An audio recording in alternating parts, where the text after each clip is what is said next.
webinar with a guest speaker again tonight. My favorite webinars are the ones with guest speakers, and not just because I don't have to prepare as much, but also because I feel like having someone else on here talking adds so much value and insight into the topics that we're exploring. So tonight we round off our month all about change, and this has been one of my favorite topics that we've discussed the whole time.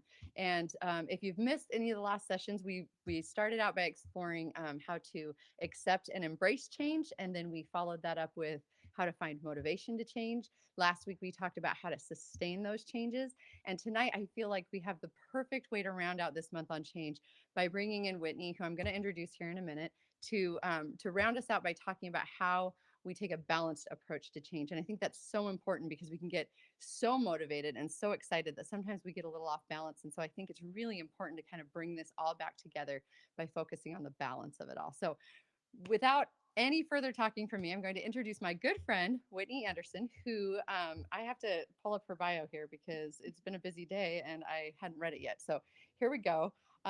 Whitney has a bachelor's degree in exercise and wellness. Following college, she was certified as a health and fitness specialist through the American College of Sports Medicine. She has worked as a personal trainer with a focus on weight loss and corporate wellness, assisting individuals in improving their lifestyle, which obviously goes right along with exactly what we're doing. She's a big advocate of intuitive eating. I can't wait to talk about that tonight. And exercise, and believes that it's never too late for lasting change. She lives here in Spokane, Washington, with her husband and 4 kids. They love to explore nature. They love to go on walks. They are homeschoolers. They love art, hiking, gardening, creating delicious meals that are also healthy, and making a lot of lasting memories. So, Whitney, thank you for being with us tonight. So fun to have you here. So let's start out. I gave you a little bit of an intro, but tell us a little bit more in depth about your background, what you loved about what you did, how you got into it in the first place, and just any other details you want to provide as we get started. Okay. Well, growing up, I had some people in my family who kind of struggled with weight and dieting. Grew up in the 80s. I feel like it was a big like low fat fad I kind can't of believe time. it's not butter. Yeah. Exactly.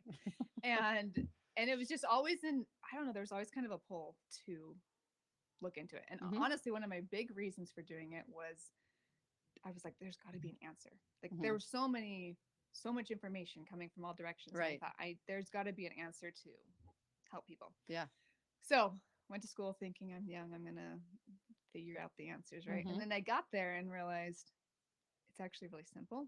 Like you see all this complicated information, diets and ideas out there, but when it came down to like the science of it, it's not what people want to hear. It's simple. It's eating your vegetables and exercising, and no one wants to hear that it's simple and easy. Or sorry, simple and hard. Right. They want it to almost be complicated and mysterious and easy. It's like so interesting. The opposite of what everyone wants. But I was like, there's no rocket science here. Like it's actually really simple. So that's kind of like honestly was just thinking I could change the world, and and you did. It just was harder than you thought. It's very simple. So that's kind of why I got into it. And then from there I started personal training. And like anything, as soon as you get some experience, you realize the more you learn, the less you know. The more there is to learn. Yeah, you're just like, oh, I know nothing. Like this is a whole new world. Yeah. And anyway, so that's kind of where the beginnings. So then from there, you went into specifically helping people who were in weight loss programs or wanting to lose weight. Tell us a little bit about what you did for work. Yeah. So my main focus was weight loss. That was kind of where I did all my research and background work. And sorry, you're okay. We're turning off our dings here. I thought I did that. Okay, go ahead. You're okay. Weight loss and different things. And so one client is coming to mind that I worked with, and she came in, and one of my first things, well, usually people come in and say that my goal is to lose 50 pounds or whatever. They want to lose a certain amount of weight. Yeah. And me as a fitness specialist, I'm not a doctor. I'm not sure. I don't have all these a dietitian or anything. I don't have those qualifications. So, but I can help you exercise. And so I always have them switch their goals. And so instead we focus more on I actually would turn to functional fitness. So this Mm-hmm. one lady came in, and we changed our ideas. We weren't going to work on losing weight. Instead, we were going to work um, on a function. So she picked sitting on the floor. Her goal was to be able to sit on the floor with her grandkids and stand up off the floor without assistance. And we call that functional fitness because we're not necessarily going for a goal weight so much as a goal activity. Or okay. Yep. Function. It's function. Okay. Like, what are the things in your daily life that you want to be able to do that you're not doing now? Right. Because those things we can make happen and we can see those results. Sometimes everybody's body is different, and when you're working with just exercise, sometimes that you can't always just push your body so hard to lose weight. Right. It doesn't work always that way. Sure. So we set the goal to get her off the floor. So we had a series of exercises. We worked together for probably close to a year. It did not take that long either for her to reach her first goal. And I remember her coming in this day, and we started with some of the most simple little exercises, Mm-hmm.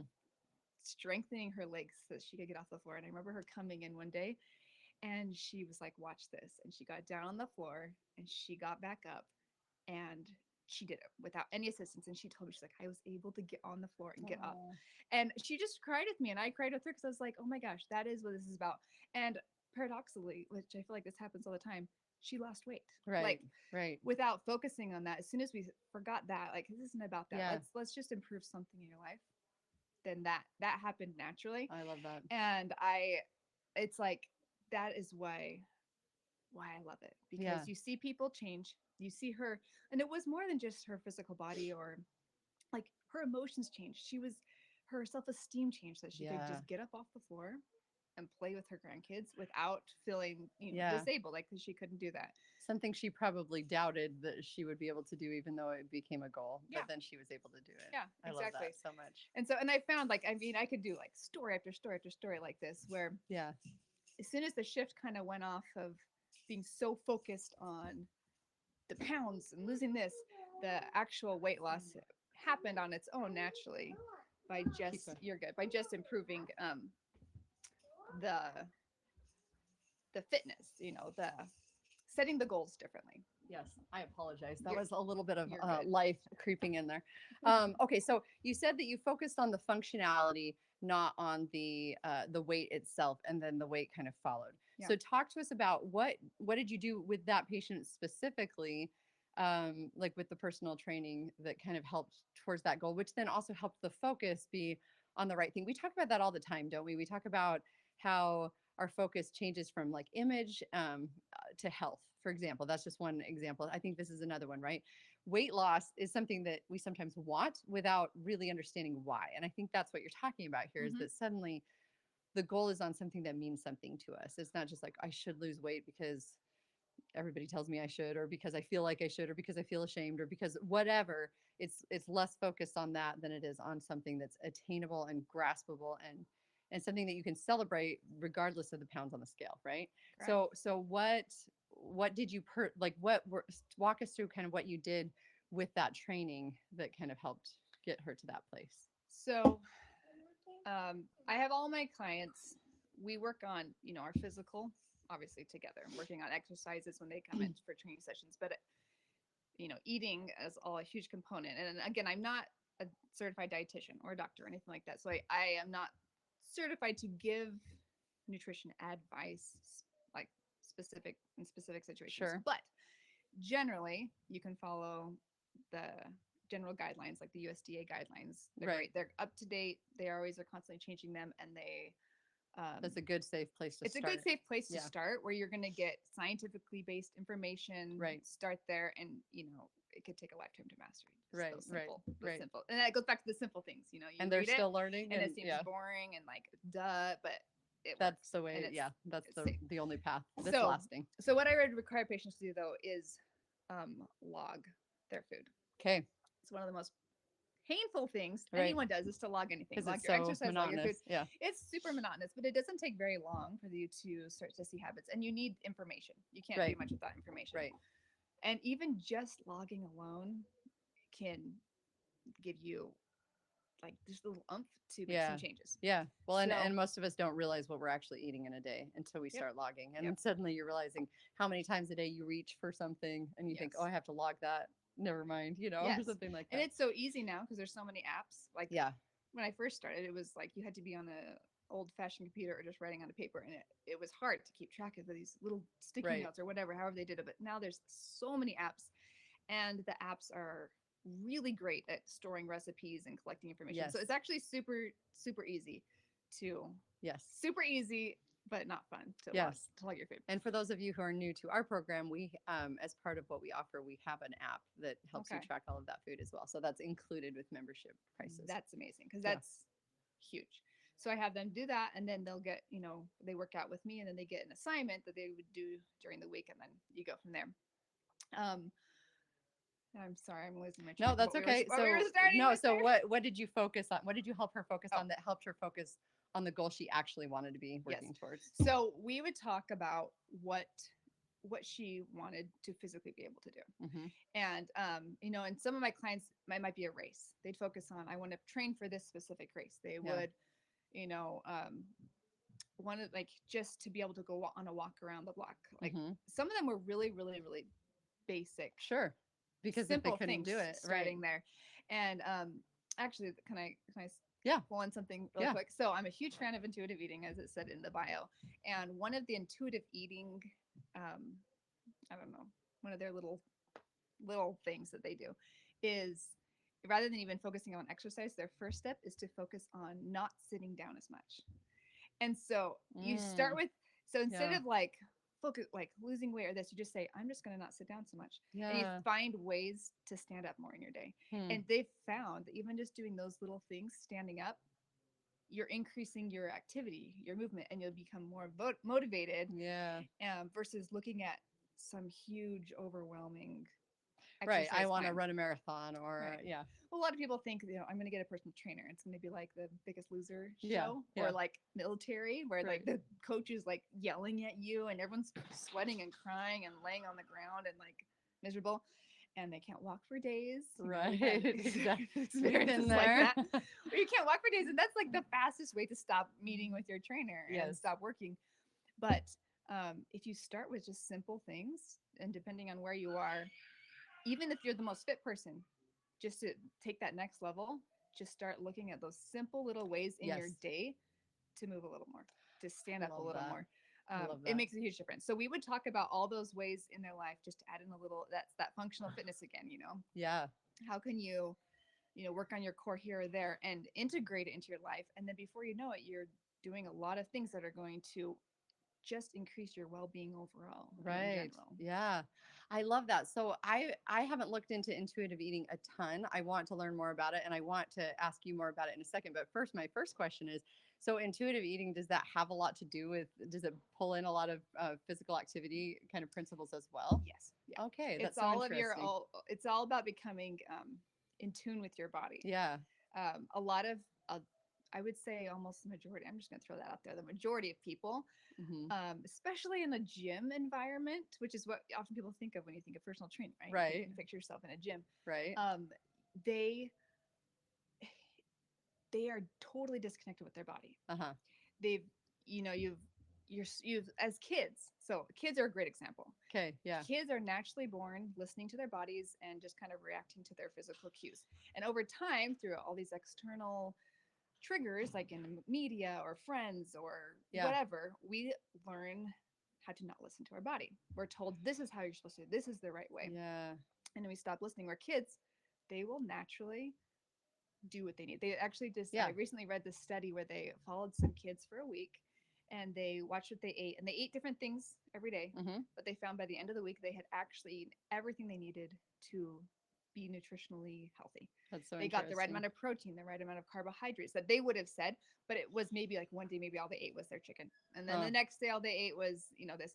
But over time, as they just listened to their body, Oh, they did that's it. fascinating. But as adults, we get all these like rules in our mind, all these do's and don'ts, all these shoulds and shouldn'ts, and Mm-hmm. and then we lose we lose that ability to listen to our body. Yeah. And we don't even recognize it We anymore. don't even recognize it. Yeah. And then without that though, it's so confusing. There's so much information out there, so many different diet plans, so many fads, and a lot of them are just filled with fear and shame, and we feel worse about ourselves, which does not encourage us to do Right. anything. We talked about But that as last week. you learn Shame. to retrain yourself to listen to your body cues and rebuild that trust with your body that we all have, we were all born with, Hmm. then you can make those changes. And so that's kind of where I start with a lot of the clients is we look at their food and where can you become more connected with your food? Where can you become more connected and aware of your body day to day? Yeah. And because you only have so much time with somebody in a training session, Right. Yeah. and but you can start to build that Yeah. connection. Because so I mean, my what degree was really focused on health and wellness Yeah. and exercise. So it's not, and I'm a huge believer that our health is not just physical or mental. It's we are whole beings, and every piece works together. I And in love order it. to change something like our weight, our health, it is going to require some of those other parts to change. Like we're going to have to change some of our beliefs. We're going to have to change some of our emotions. We're going to have to, feel new things or let them go. And in order for it to change, it takes a whole A whole a community, a whole whole a change. whole big change to Yeah. make lasting change. We can all do a Yeah. diet and lose a few pounds, but if we want to have success, which is what everyone's craving and wanting, that's why it's such a huge, money filled, Right. then we have to We have to make some real changes, make some which real is changes. exactly what we're talking about. I love that. There's so many things I love about what you said. I'm trying to remember Yeah. to go back. No, there's so much Spitting good out. stuff. So, I think the thing I liked the best was the difference between uh, trusting all these other sources that are out there and Mm-hmm. learning to trust ourselves, because Mm-hmm. we come built with this ability to regulate ourselves, and Yeah. then we get distracted by everything around us Yep. and forget how to trust ourselves. So let's talk a little bit more about this, since Mm-hmm. this is so fascinating to me. So where do you start teaching somebody about intuitive eating? Like if I am coming to you and I have no idea, you kind of explained what it is. Now, what do I do with that? Where do I start? Well, I'd say go find a professional who teaches intuitive eating. So there are dietitians who are specialized Uh-huh. in intuitive eating, and like if it's something you are really really wanting to like dive Dive into into it. and do that, I highly would recommend a professional. And I wouldn't look for a coach, an intuitive eating coach. I would look for a certified dietitian who is trained in intuitive eating. Huh. Um, Good to know. there are some, kind of keyword, even like in a there's disordered eating, which is different than eating disorders, which often they go together. Okay. So there's eating disorders, which are like, labeled, but then there's all just disordered eating where we are just off balance and it's all confusing. But you can find people who are certified in those who will teach. Okay. Almost every eating disorder or disordered eating professional knows about intuitive eating and Okay. we'll teach you that. So Okay. there's that resource. There are workbooks online. I would pick up. There's books. It's like an old, cheap, easy book to find on Mm-hmm. Amazon or Okay. anywhere you can buy a book. Mm-hmm. That's it. You want me to show it? I brought you. This is actually a copy I'm gifting to you. Oh, yay. This is the workbook. Uh-huh. The book is the same information. I just like the workbook because I feel like the more you write, the more The it more it becomes part of you, internalizes. Yeah. and that's where it changed. I mean, I Yes. do a ton of just like tracking your food. Yeah. I'll do that with exercises. Yeah. Exercise to like journaling. So Okay. that's where I'd start. I would start with picking up a book, start Okay. reading it, I love this. and tons of information on it. It's I again. Okay. I'm a huge advocate. Every Yeah. time I reread it, I'm like, yes, I knew. Like this Yeah. is so good. This speaks I to me. forgot about that. Yeah. I think it's just so good. Okay, so aside Yeah. from these great resources, Yeah. I mean, just a few like Okay. tips Yes. along the way for Okay. intuitive eating. So I would the first. Okay. Well, there's so much. You could do like a month's worth on just intuitive. Do you want to eating. come do a month for us on Webinars. intuitive eating? I would say it. So one of the first exercises they have you do Mhm. is to sit quietly in a room and feel your heartbeat. Hmm. And you'll have to try it. It's For actually really for a hard. minute, And you not say? even like you can put your hand on your heart for a second and see if you can feel it, but just to sitting, Oh, just sitting. just sitting. you can feel your heartbeat without checking your pulse or anything. If you Just just holding slow still. yourself enough. And it will take practice and it will take time. But you start as just that simple Yeah. practice will help you become aware of your body. And it's like that it's always like it your heartbeat's always there. You can always find Yes. your heartbeat. And that's one of the first exercises they have you do is just body awareness. Yeah. Okay. Um, So really, if we're gonna master intuitive eating, really at the root of this is we have to just completely be in tune with all aspects of our yes, body, just like yes, you're talking about with that's this where it starts. whole person healing. Yes. So you start there, and then one of the very last things in the book actually is when they talk about nutrition. Yeah.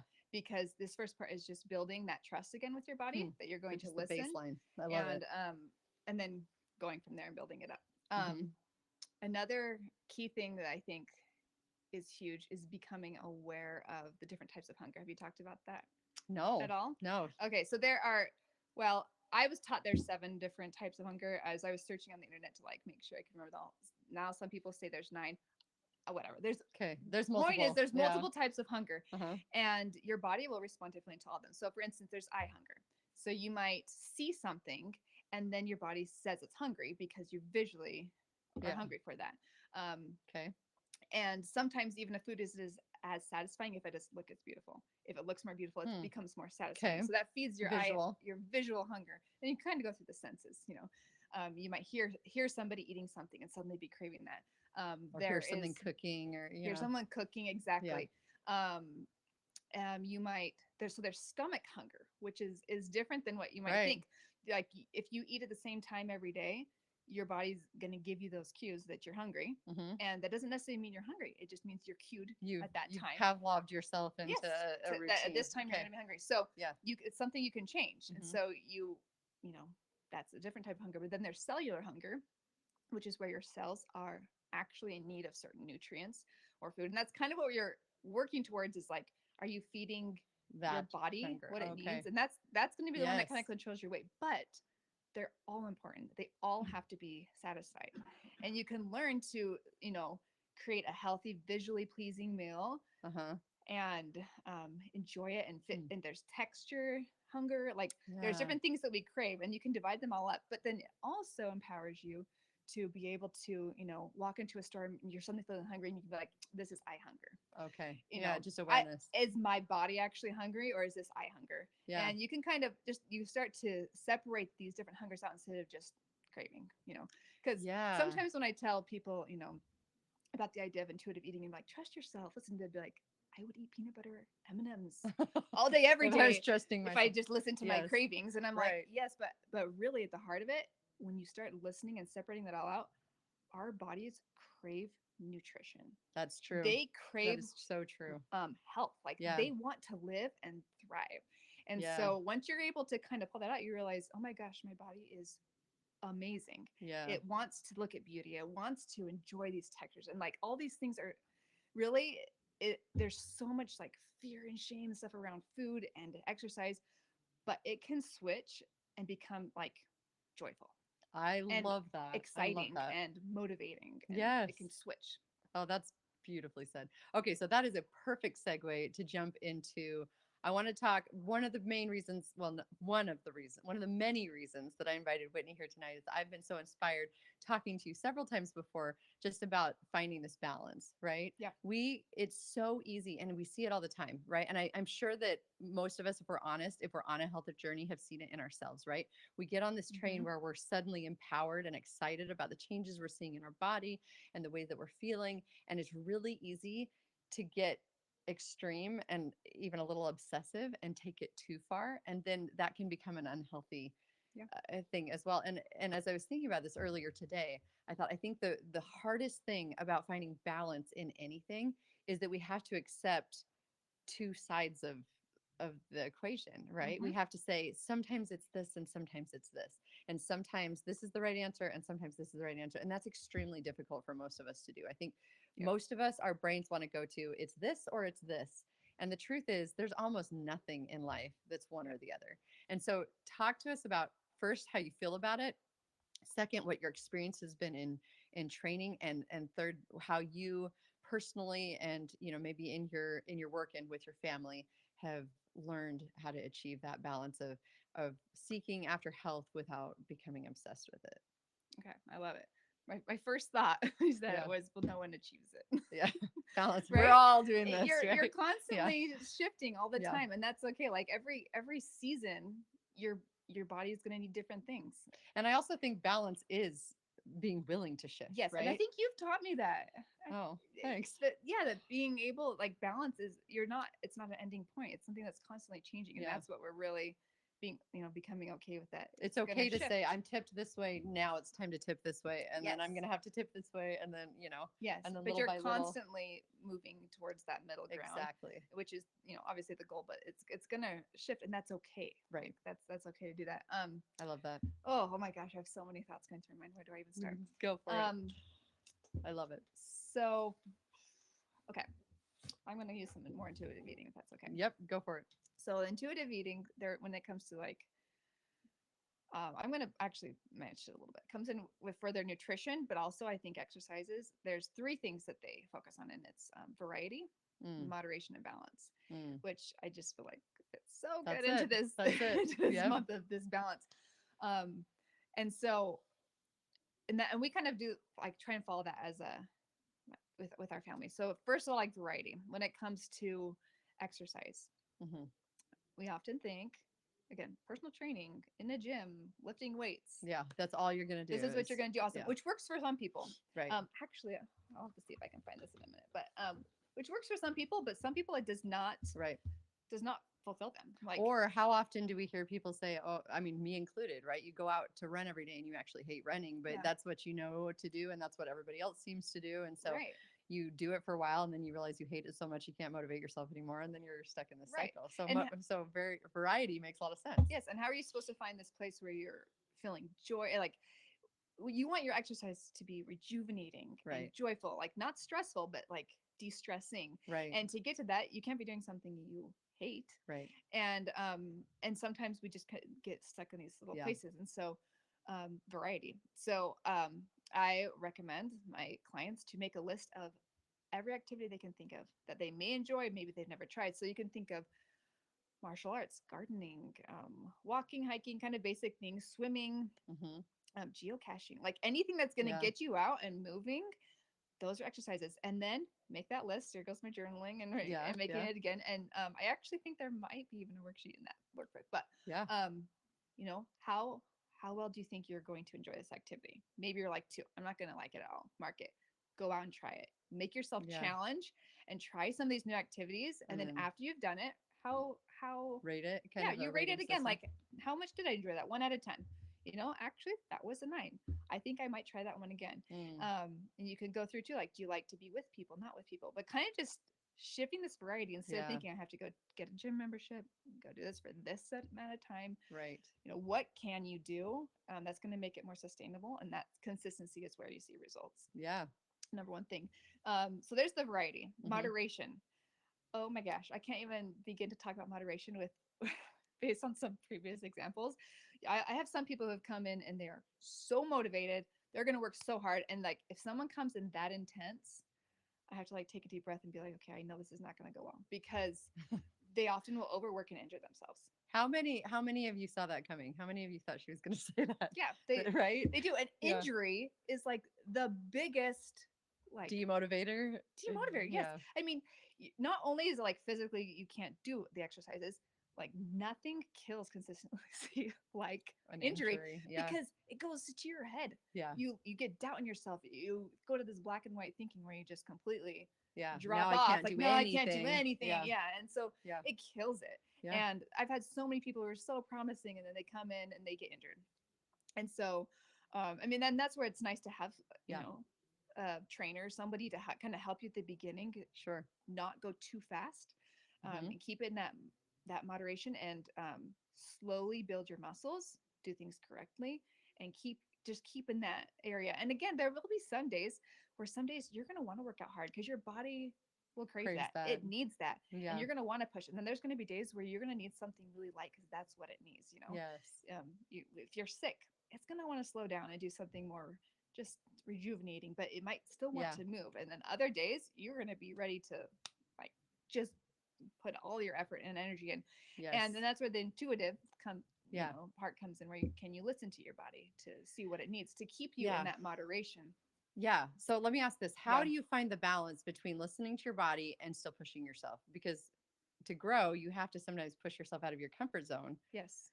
But also you have to, I mean, I think this is something that I'm finally learning is, go out and run until you want to walk and then run when you want to run. And then, instead of always feeling like I have to push this far and then I only do it for 3 days because I'm in so much pain. You know what I mean? So how Totally. do you find that balance between pushing yourself just enough to grow, but still learning to listen to yourself?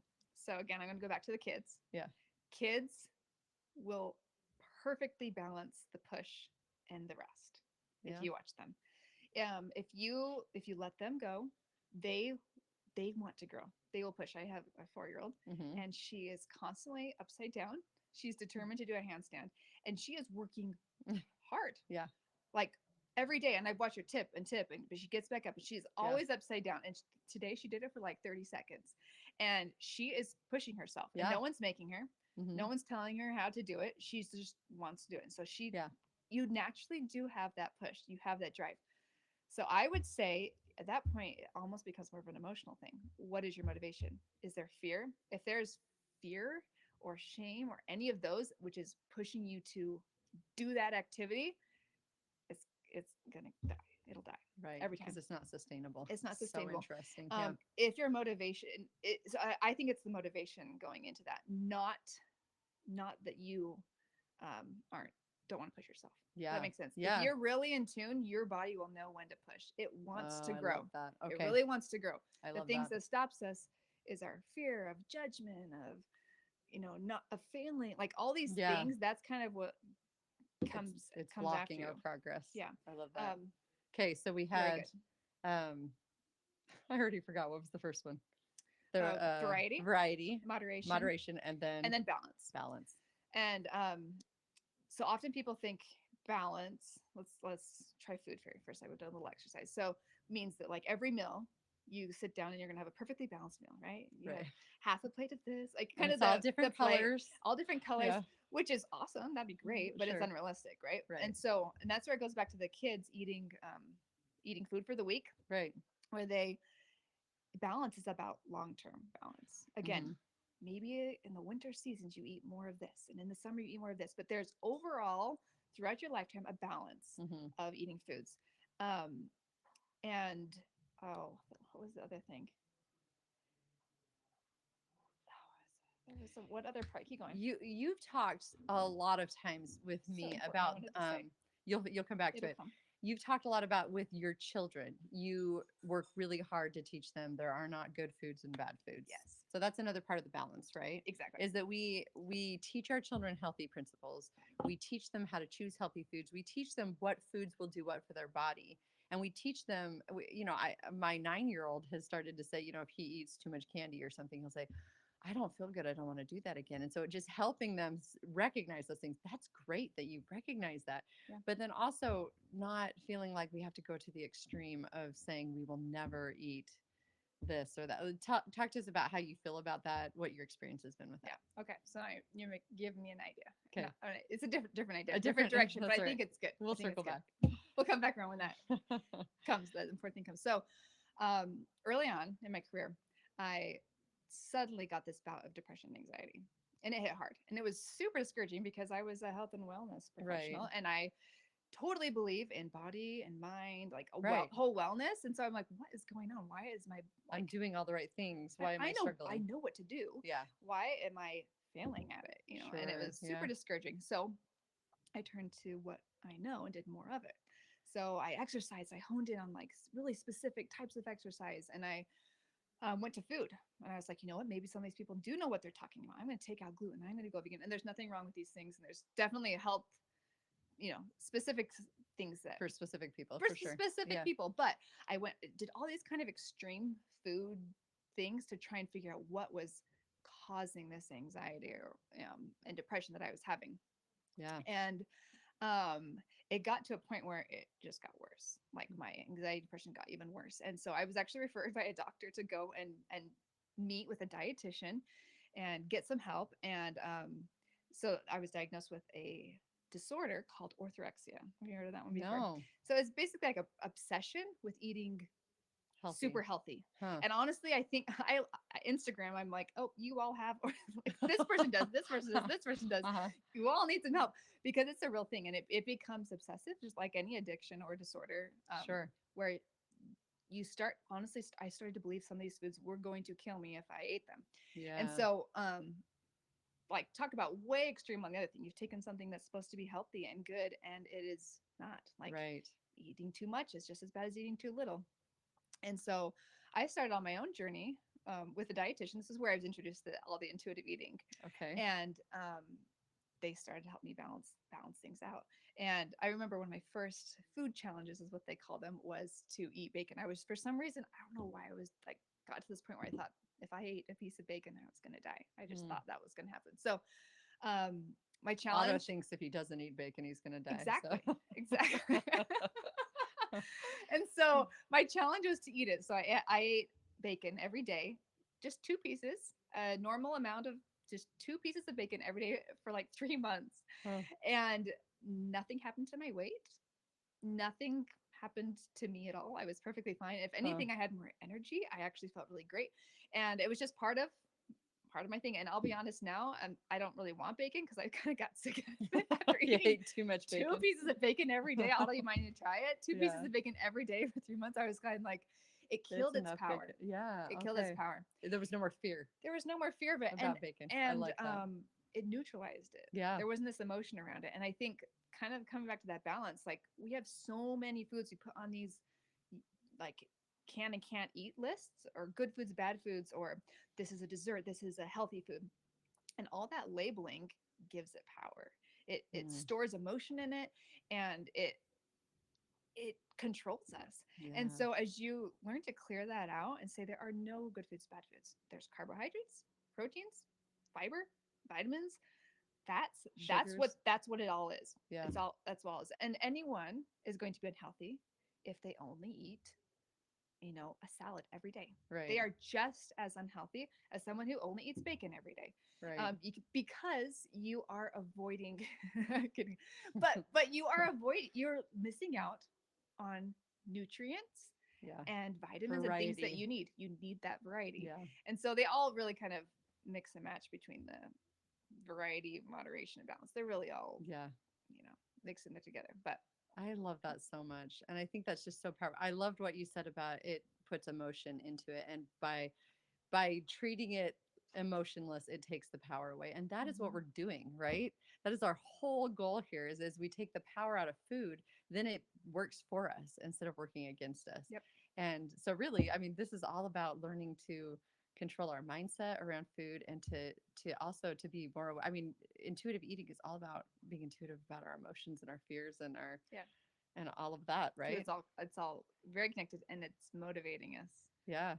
in, I love that. yeah, hidden ways we don't know Well, about. my goodness, I've learned so much tonight. I hope you've learned so much as well. Don't you just want to work with Whitney now? We're going to get her one of these days. We're going to get her to come in and help us. But thank you so much for joining us tonight. If you have any questions for Whitney, please feel free to mention them here in the chat. We'll get to them, and we can always email you back. You can always send me an email as well. But we're so grateful that you've joined us for this month all about change. We hope that you feel empowered to make those changes. Now, I do want to add that we are going to be adding some of these services into our ShillMed offerings very quickly here. We are now in a new space. We have spent the whole week setting up a small personal training space. So we will be offering personal training sessions for those of you who are interested. And we hope that we can continue to broaden our offerings so that we can serve you better. Thanks so much for joining us tonight. We'll see you again. Oh, there will be no webinar next Thursday because we will be trick-or-treating, getting candy with our children. And then we will come back in November to learn more about ways to improve our health together. Thanks so much for joining us tonight. We'll see you next time.